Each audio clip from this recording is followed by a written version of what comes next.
Хей, бәріне сәлем фокус еттік. Бүгінгі видеода мен деген болды болмады деген рубриканың сұрақтарына жауап беретін боламын. Осы видео бастамай тұрып, лайктарыңызды смело басып, смело арнаға подписаться етіп, смело комментарий жазып кетіңіздер. Ал ендеше видеоны бастаймыз. Достар, көргендеріңізде мен деген сіздердің сұрақтарыңызды жазып алдым. Қазір біртіндеп жауап беретін боламыз. Сұрақ қойғандарға көп алғысымды айтамын. Болды болмады. Айбек YouTube. Бірінші сұрақ. Балшыққа құлаған кезім болды ма? Балшыққа құлаған кезім болмады. Бірақ болды ма болмады ма толық есімде жоқ. Мүмкін кішкентай кезімде болған шығар. Екінші сұрақ. Ақша тауып алған кезім болды ма? Я болды. Мен деген 5 немесе 6 немесе 7 жасар шамасында үйдің артында ойнап жүріп 5.000 теңге немесе 6.000 теңге тауып алған кезім болған. 5.000 или 6.000 шамасында ақша тауып алған кезім болған. Үшінші сұрақ. Жақсы көрген қызым болды ма? Достар, болған. 3-ші класс пен 5-ші класс арасында болған, ал қазір жоқ. Екінші сұрақ. Деріске шоудан келген. Ассалаумағалейкум. Уағалейкум ассалам. Бұтына тышып қойған кезің болды ма?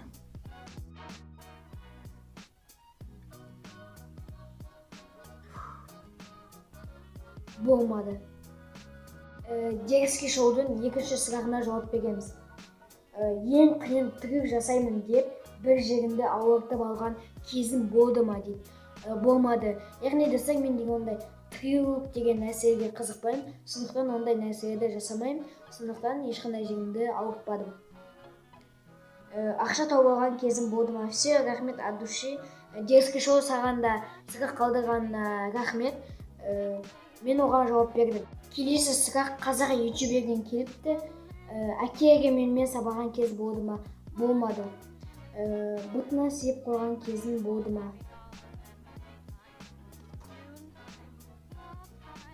Сұрақты Нұрғоха 777 деген балаға қойып кетті. Салам бұры. Нұрғоха, салам. Туалетте не істейсің? Туалетте кім не істейді? Комментарийға жазып кетіңдер. Арманың қандай дейді? Нұрғоха, мен деген болды болмадыға сұрақ қой деген, бірақ сен кәдімгідей сұрақ қойыпсың, но жауап бере сала. Менің арманым деген 11-ші сыныпты бітіргенге дейін осы каналымда 100.000 подписчик жинау, және де 11-ші сынып бітіргеннен кейін медицинаның оқуын оқып, осы тұратын жерімде дәрігер болып жұмыс істеу, және де ол кезде менің каналымда примерно 2 миллион подписчик деп елестетемін, және де машинам Бентли деп елестетемін. Бірақ та ол кезде Бентли говно болып қалады, но сол кезде қандай машина мықты болады, соны аламын деп ойлаймын. Сен орыссың ба? Жоқ, орыс емеспін. Мен қазақпын.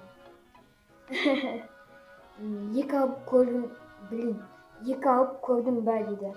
Екі алып көрдім. 3-ші және де 4-ші класстарда алып көрдім. Одан кейін екі деген бағаны вообще алып көрмедім. Маған сәлем жолда. Нұрғоха 777 саған жалынды сәлем.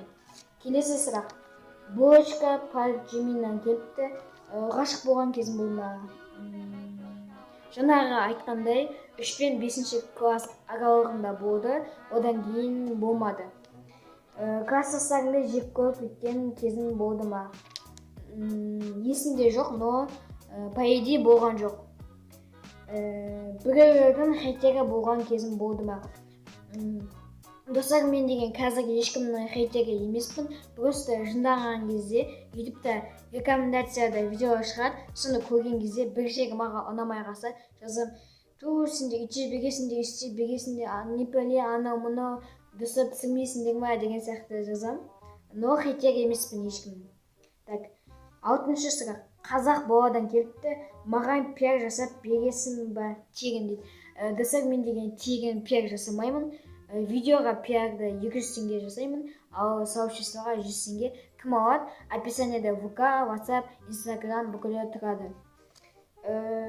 7-ші сұрақ IDC-ден келіпті. Сен достарыңнан таяқ жеген кезің болды ма? Болмады. Сен құм жедің бе? Я кішкентай кезінде жегенмін. Маған сәлем жолда. IDC саған сәлем. Сен біреуге боқтадың ба? Мен деген достарыммен ойнауға шыққанда, сол кезде достарыммен олар дұрыс ойнамағанда, маған допты теппегенде, құлақ қалғанда, сондай кездерде аузымнан шығып кетеді. Но видеода айтпаймын достар. Яғни енді уже 2-3 күн болды, қоямын деп жүрмін. Я уже қойып кеттім достар, боқтамаймын, қойып кеттім. Жетінші сұрақты кім жазғанын білем. Орның блог деген бала жазыпты, білем деппін ғой. Достарының көзінше пазар болдым ба дейді. Я болдым. Талай рет болған, бірақ мен сіздерге бүгін ғана айтып берейін. Яғни мен деген примерно 10-11 жасымда қалаға бір бөлем үйіне барғанмын. Және де бөлем 10 достарға мен барлығымыз далаға шығып футбол масындай ойнап жатырған кезде бір бала келді да менің шортигімді шешіп жіберді. Ол кезде қыздар да болды, менен үлкенді қыздар болды, бүкілі күліп жатты. Ол кезде мен кішкентайым, жылап үйге кетіп қалдым. Сосын жаңағы шешкен бала келді. Ол баланың аты Дәурен болып шықты. Яғни ол деген менің бөлемнің бөлесі, яғни туыс екенбіз. Сосын ол екеуміз таныстық болса, қазір деген сол әңгімені танысқан кезде айтып күлеміз. Яғни достар, сол Дәурен екеуміз доспыз қазірге дейін, уже 2 жыл масындай болды дос болғанымызға. Егер де Дәурен сен осы видеоны көріп отырсаң, комментарийде жазып кет. Ең соңғы сұрақ G2 Korea YouTube-тан келіпті. Балшыққа бетпен құлаған кезім болды ма? Балшыққа бетпен құлаған кезім болмады. Достар, сіздерге сұрақ қойғандарыңызға көп рахмет. Және де менің жаңа жылға дейін 2000 подписчикке жетем деген мақсатыма көмектесулеріңізді сұраймын. Көмектесу үшін астыға түсесіздер. Подписаться деген кнопка қып-қызыл болып тұрса, үстіне бір рет басасыздар, сол кезде серия болады. Жанында колокольчик шығады, соны все дегенге басып қойсыздар болды. Уже сіздер маған бір көмек болса да көмектесіңіздер. Ал ендеше сіздермен болған келесі видеода кездескенше пока-пока. Чао.